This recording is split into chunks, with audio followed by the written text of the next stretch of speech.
What do you think about some of the things that Barack Obama is trying to do? Do you think they make a lot of sense? Or there's something that they really will help the economy? I actually appreciate what Barack Obama is trying to do. He came out today and said he's going to have, he's inheriting a $1.2 trillion deficit, and he should have a few more years of $1 trillion deficit. So essentially what he's saying is that I inherited this deficit, but I think I'm going to continue to spend.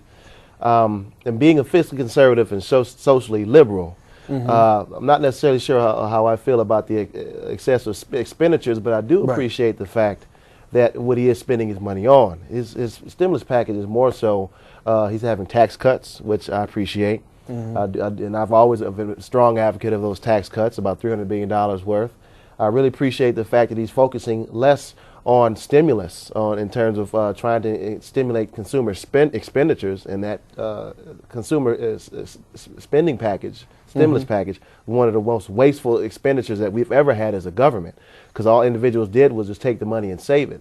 He's focusing more on job creation.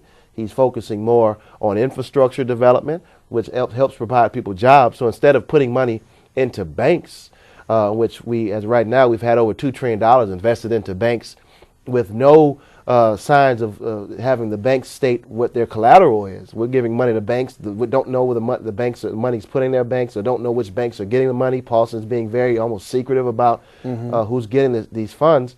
So instead of giving money to banks and nationalizing banks so they can not lend us money, which they were supposed to do in the first place, he's focusing more on trying to create jobs and actually investing in the people. So I do appreciate that about the stimulus package. And I think, Maurice, just to add to what Ryan has already said, I think it's more of a focus on the individual, ordinary citizen, where you're talking about a $3,000 tax break for, small businesses and corporations if they hire new people. We know that a lot of people are struggling, they don't have jobs. And then additionally, that $500 tax credit for people who make under $200,000. I think those kind of bread and butter issues are going to be the types of tax breaks that a lot of ordinary citizens are going to be blessed by. So I think those are critical things, and I definitely support his economic stimulus plan. And as Ryan said, I think now is the time to focus on ordinary people. America is based upon ordinary folk, and I think that's the critical issue that I want to see Barack continue to do.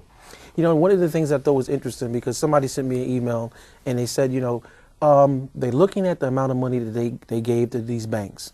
Okay, the 700 was between 700, actually 840 billion. Is 840 billion or something like that? It's been more than that. A lot of money through programs, and almost $2 trillion has actually been given to banks across the country. So it's not even really being documented or even released where the money's going.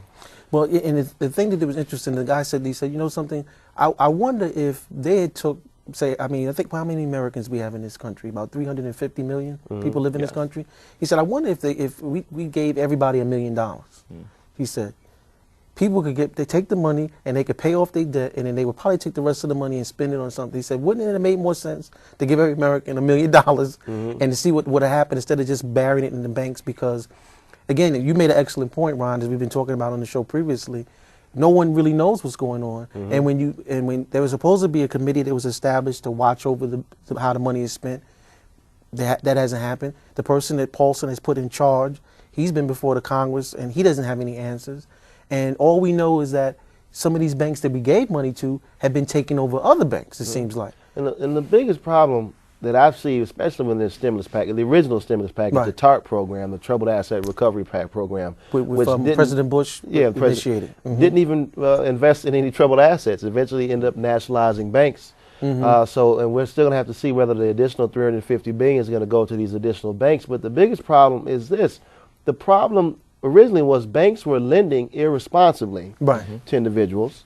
And so essentially they got burnt by doing so. So in the process of doing that, we gave them money to continue to lend to stimulate the economy, but now they're not lending at all, and they're trying to be more responsible. So essentially, in order for the package to work, we almost have to have the banks continue to do bad in order to have the economy do good, if you kind of understand what I'm saying. So it's not really a responsible program. We have to understand it. I'm glad that Barack is really shifting back to say, you know what?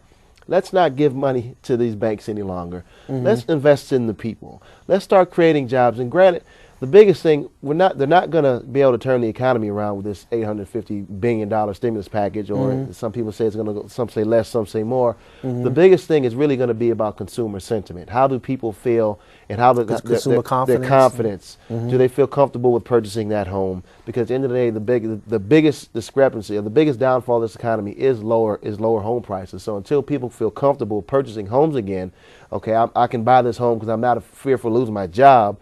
That's when this economy is going to start turning around.